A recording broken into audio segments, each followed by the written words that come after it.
The lawyer's office was unnaturally quiet as Mr. Davidson adjusted his reading glasses.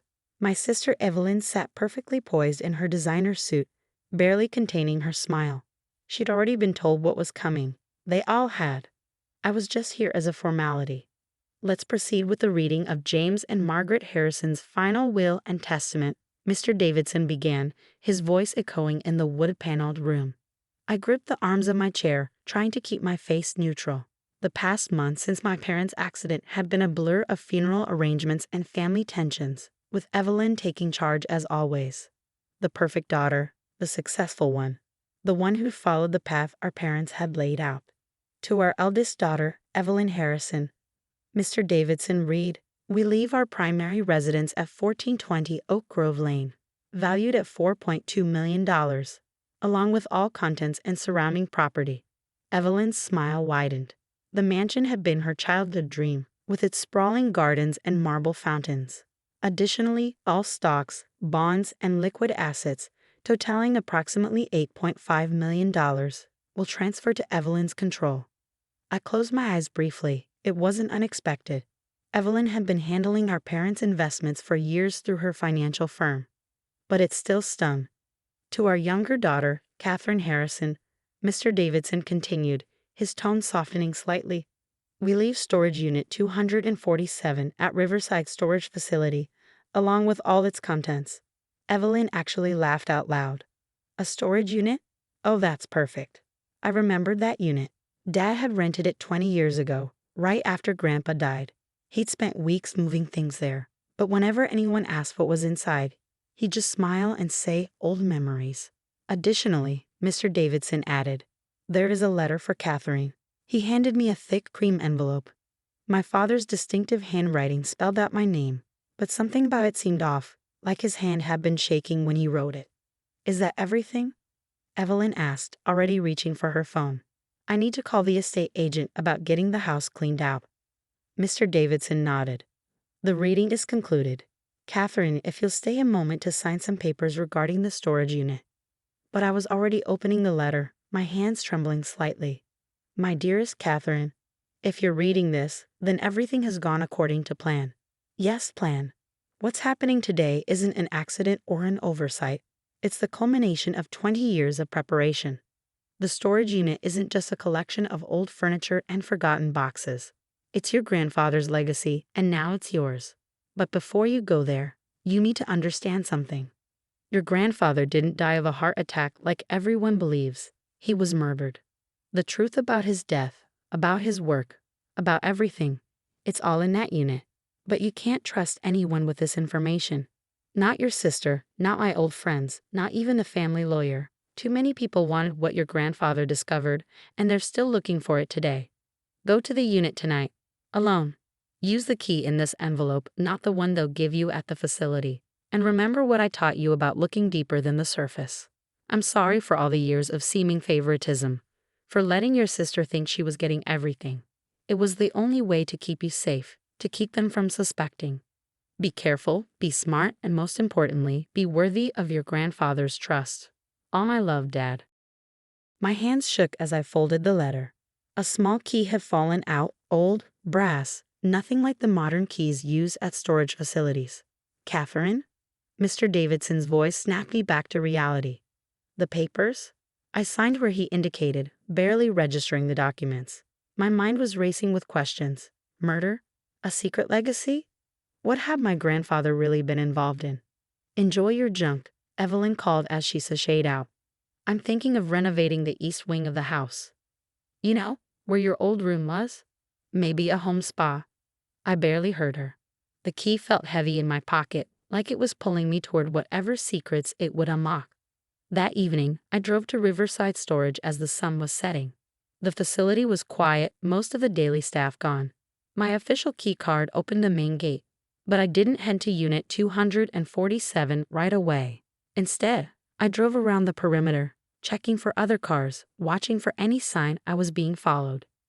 Dad's warning about trust rang in my ears. Had someone been watching the facility, waiting for this day? Was I being paranoid? Or was that car at the end of row C sitting a little too casually? I parked in front of a different unit and waited, pretending to check my phone. After 15 minutes, the car in row C drove away. Another 10 minutes passed before I felt safe enough to walk to unit 247. The unit looked identical to all the others: corrugated metal door, padlock, nothing special. But when I looked closer, I noticed something odd. The hinges were different, newer than the other units. The lock, while appearing standard, had subtle markings that suggested it wasn't just for show. I tried the facility key first, just to be sure. It didn't work. Taking a deep breath, I pulled out the brass key from Dad's letter. It fit perfectly. The door opened silently, too silently for something supposedly unused for 20 years. Inside, motion sensor lights flickered on automatically, revealing what looked like a normal storage unit. Old furniture covered in dust cloths. Boxes labeled Christmas decorations and old files. A stack of what appeared to be ordinary moving crates. But Dad had taught me well about looking deeper. The first thing I noticed was the floor. Under the thin layer of dust, it was perfectly level. Poured concrete, not the usual storage unit material. The walls, while appearing to be standard metal, had a solidity that suggested reinforcement. I moved to the stack of boxes labeled Christmas decorations. The dust pattern was wrong, too even, too arranged. Carefully, I lifted the top box. It was heavy, but not with ornaments. Inside, nestled in protective foam, was a laptop. Not an old one. This was brand new, still sealed in plastic. The old files boxes contained more technology: tablets, hard drives, what looked like custom security equipment. Everything was new, everything carefully hidden under a layer of deliberate aging. But it was the moving crates that made my breath catch. They were sealed with sophisticated electronic locks, each requiring both a key card and a fingerprint. At the bottom of Dad's letter envelope, I found both. The first crate contained papers, hundreds of them. Research documents, chemical formulas, engineering diagrams. Many bore my grandfather's signature, but the dates were wrong. They showed work continuing years after his supposed death. The second crate held prototype devices I couldn't even begin to understand. They looked like something out of a science fiction movie, sleek, advanced, definitely not 20 years old. The third crate made me sink to my knees. Gold bars, bearer bonds, stock certificates, and a document showing account numbers for banks in Switzerland, the Cayman Islands, and Singapore. A quick calculation suggested I was looking at wealth that would make Evelyn's inheritance look like pocket change. But it was the fourth crate that changed everything. Inside was a single leather journal, my grandfather's private diary. The first entry was dated the day after his death. "They think they've won," it began. "They think the formula died with my supposed heart attack. But they've underestimated me, and more importantly, they've underestimated my granddaughter. Catherine was always the one who saw beyond the surface, who asked the right questions. She's the only one I can trust with what I've discovered. James, if you're reading this, you know what to do. Keep her safe, keep her unnoticed until she's ready. And Catherine, when you finally read these words, remember, what I discovered isn't just a formula. It's a key to changing the world. Use it wisely, use it well, and most importantly, use it to finish what I started."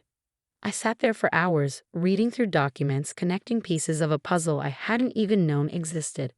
My grandfather hadn't just been a successful chemist. He discovered something revolutionary, something people had killed for, something they were still looking for. And now I knew why Dad had let everyone think Evelyn was getting everything. He'd been protecting me, protecting this legacy, setting up an elaborate deception that would keep suspicion away from storage unit 247. As dawn approached, I carefully repacked everything except the laptop and the journal. I had weeks of reading ahead, secrets to uncover, and a legacy to understand. But one thing was already clear: this worthless inheritance was about to change everything. Over the next 3 weeks, I barely slept. Every night, I returned to the storage unit, methodically working through my grandfather's research. What I discovered was staggering. He had developed a revolutionary energy storage system, one that could make batteries thousands of times more efficient than anything currently available. The implications were enormous. Electric vehicles that could run for months on a single charge, renewable energy that could be stored indefinitely, entire cities powered by clean, sustainable technology. But that wasn't all. Hidden in the technical specifications were clues about why this discovery had cost him his life and nearly cost me my inheritance. Major oil companies tried to buy me out, one journal entry read. When I refused, the threats began. Then the accidents. They weren't very creative. Brake lines mysteriously failing, gas leaks in the lab. But I knew it was only a matter of time before they succeeded. The fake heart attack, it turned out, had been his way of protecting the research. With help from my father, he'd gone into hiding, continuing his work in secret while the world thought he was dead. Your father understands the risks, another entry explained. He agreed to play his part, favoring Evelyn, making everyone think you were the less successful child. The perfect cover. Who would suspect the daughter who got nothing but a storage unit? I was deep in these revelations when my phone buzzed. Evelyn. Darling, her voice dripped with false sweetness. I'm having a little gathering tonight to celebrate my new home. I thought you might like to come see what you're missing. I almost refused, but then I thought about maintaining appearances. Sure, I said, trying to sound appropriately dejected. What time? The mansion was lit up like a Christmas tree when I arrived. Luxury cars filled the circular driveway and the sound of expensive laughter drifted through open windows. I parked my modest car at the far end, playing my expected role. Catherine. Evelyn called out as I entered. Everyone, this is my little sister. The one I told you about. She turned to me with a practiced, sympathetic smile. I hope the storage unit isn't too overwhelming. Do you need help cleaning it out? Oh, I've barely started looking through it, I lied smoothly. Just some old furniture and boxes. If you need money for a moving truck, she offered loudly enough for nearby guests to hear. I could probably help. I know things must be tight. That's kind of you, I replied, noting the strange car that had just pulled up outside. Black, unmarked, with tinted windows. Through the mansion's large windows, I watched two men in suits step out, scanning the area with too much intensity for party guests. My grandfather's warning suddenly felt very real. Excuse me, I murmured, slipping away to the powder room. Through the small window, I watched the men enter the house. They moved with purpose, their eyes constantly scanning, hands positioned near concealed weapons. My phone buzzed, a text from an unknown number. They know. Get out now. I recognized the number's pattern. It was from one of the secure phones in the storage unit. Dad had set up fail-safes I hadn't even discovered yet. Moving carefully through the crowded house, I made my way toward the back door. Behind me, I heard one of the men asking Evelyn about me. I was almost to the door when a firm hand gripped my arm. Ms. Harrison, we need to talk. The man's suit was expensive, but his grip suggested military training. His partner moved to cut off my escape route. Actually, a new voice called out, she's not going anywhere. Everyone turned. Standing in the doorway was an elderly man I'd only seen in photographs. My grandfather. The party fell silent. Evelyn's champagne glass shattered on the marble floor. The two men's hands moved toward their weapons, but suddenly they were surrounded by what appeared to be regular party guests, all now holding badges. Federal agents, my grandfather announced calmly. These gentlemen work for some rather unethical energy companies. Companies that have been trying to stop my work for 20 years. He walked toward me, looking exactly like his photos except for some expertly done aging makeup. Hello, Catherine. Sorry for the dramatic entrance, but we needed to draw them out. Grandpa, Evelyn stammered. But, you're dead. Reports of my death were greatly exaggerated, he smiled. And necessary, just like the fiction that Catherine was getting nothing in the will. The federal agents were handcuffing the two men, reading them their rights.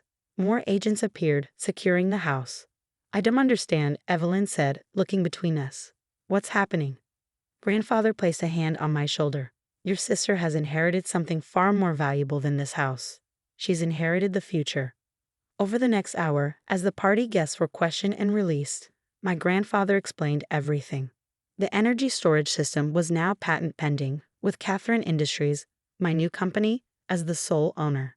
The prototypes had been successfully tested, and major tech companies were already lining up with offers. The storage unit, I realized it wasn't just for hiding the research. It was my first test. Grandfather nodded. You had to prove you could see beyond appearances, that you could be patient and methodical. The family fortune was the perfect distraction. Everyone was so focused on the mansion and the money that they never looked deeper. But why? Evelyn demanded. Why give everything to me if it was just a distraction? Because you would have bragged about anything else, I said quietly. You would have shown off, drawn attention. By giving you exactly what everyone expected, they kept the real inheritance hidden. The next few months were a whirlwind. Catherine Industries went public with a valuation that made Evelyn's inheritance look like pocket change.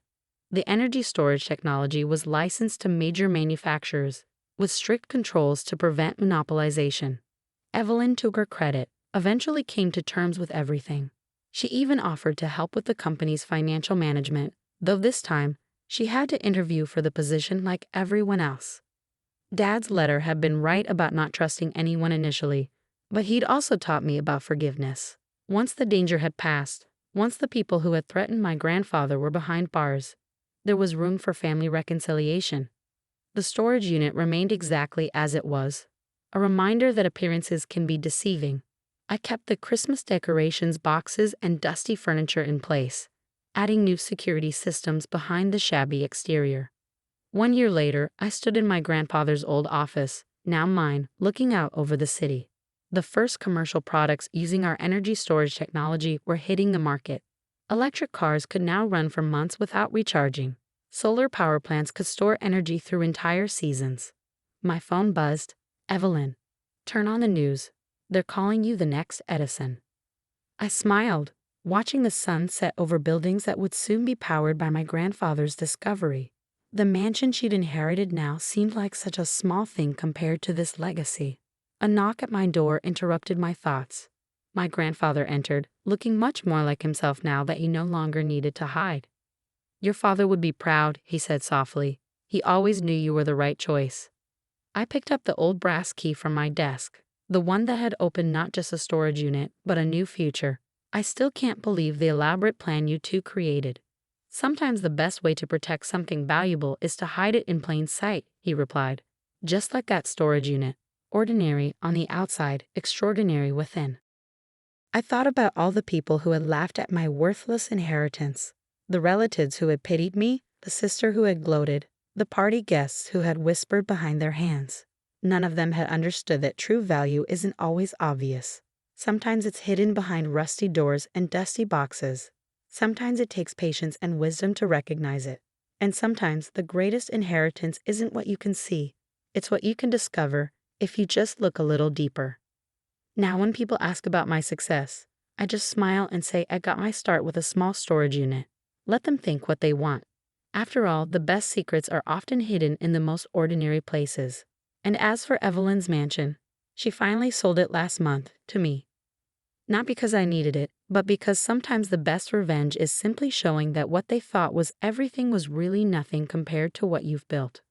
I turned the old brass key over in my hands one last time before placing it in a display case in my office.